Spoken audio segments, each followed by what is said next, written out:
Bonjour, nous allons nous intéresser dans cette capsule à l'impact des interactions sociales sur l'apprentissage, et plus particulièrement sur l'impact des activités collaboratives sur ce qui est souvent nommé aujourd'hui l'intelligence collective.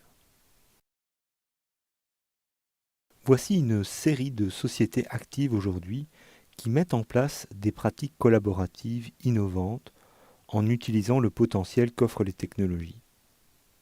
Le passage d'un mode d'échange et de communication verticale très hiérarchique à un mode horizontal, plus participatif, en tous les cas qui permet de se passer des intermédiaires, a modifié considérablement les pratiques dans de nombreux secteurs.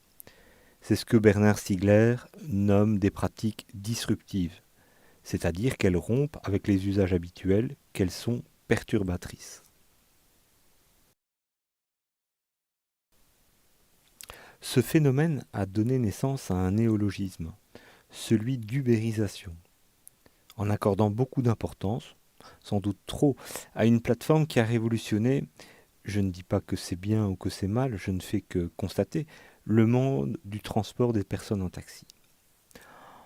En reliant via un site internet dédicacé les demandeurs de déplacement et ceux qui peuvent offrir des services, à des coûts parfois bien moins élevés, mais au détriment de la protection sociale des individus, et en transgressant toute une série de règles relatives au droit de travail et de la sécurité sociale, cette pratique a révolutionné le secteur.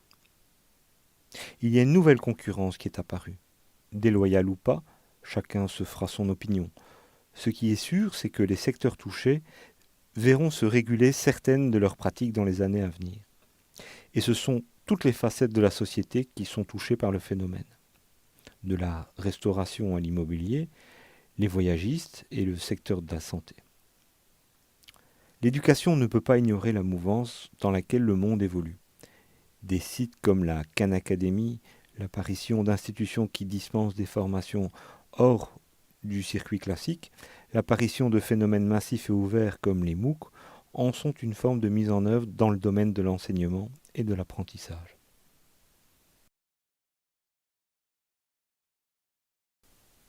Ces pratiques mettent en œuvre des modalités collaboratives rendues possibles grâce aux fonctions de communication et d'échange qu'autorisent aujourd'hui les réseaux, les technologies, les développements d'applications sur Internet de plus en plus souples et interactifs. Les individus créent des réseaux parallèles à ceux existants qui se croyaient établis, et c'est le fonctionnement de secteurs entiers dont le quasi-monopole est parfois remis en question. En ce qui concerne l'apprentissage collaboratif, peut-on lui attribuer une valeur différente par rapport à l'apprentissage individuel? Que dit finalement la recherche à ce sujet?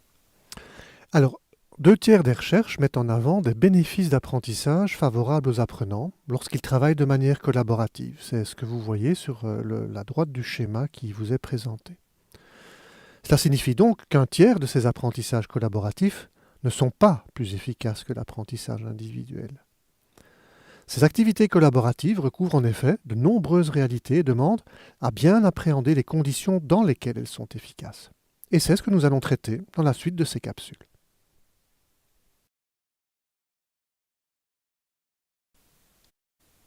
Quel lien peut-on faire entre l'activité collaborative et l'intelligence collective? Alors l'intelligence collective, c'est celle qu'on a souvent d'abord attribuée aux fourmis, aux abeilles. Et puis c'est Pierre Lévy qui, dans les années 90, a insisté sur la manière dont on pouvait la comprendre chez l'être humain. Et surtout, c'est bien ce concept d'intelligence collective qui fonde nos sociétés contemporaines à l'ère du numérique, lequel en décuple les manifestations. Et sur quoi repose ce concept d'intelligence collective? Eh bien, essentiellement sur 3 éléments, comme le signale la définition de Lévy parue dans Le Monde en 1995. Premièrement, la variété, donc une reconnaissance de la valeur, de la différence. Nous sommes différents. Ensuite, la distribution. Elle existe à de multiples endroits. Il n'y a pas qu'un seul lieu dans lequel la connaissance est accessible. Et enfin, la qualité, la valorisation de ces apports. Chacun apporte sa pierre à l'édifice commun.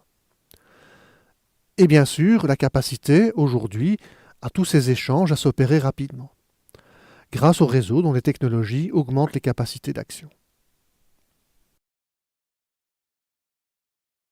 À l'époque, Pierre Lévy avait pour ambition de créer des outils logiciels et des algorithmes qui mettaient en correspondance les individus selon leurs qualités spécifiques. C'était déjà à l'époque cette vision de ce qu'est devenu l'ubérisation aujourd'hui, sans doute d'une manière plus romantique à l'époque et sans doute moins commerciale. Ces théories ont été développées par d'autres chercheurs comme Wegner et Lewis, mais c'est le concept de système de mémoire transactive décrit et expérimenté par Estelle et Nicolas Mikinov qui est sans doute le plus abouti. Selon eux, la mémoire transactive est le fait qu'elle est spécialisée. Chacun a des qualités différentes de son voisin. L'un est graphiste, l'autre peut programmer, et le troisième est un créatif. Qu'elle est identifiée. Chacun prend bien conscience des compétences que possèdent les autres. Et bien entendu, qu'elle est coordonnée. Il est fait appel aux compétences des uns et des autres, selon les besoins de la collectivité.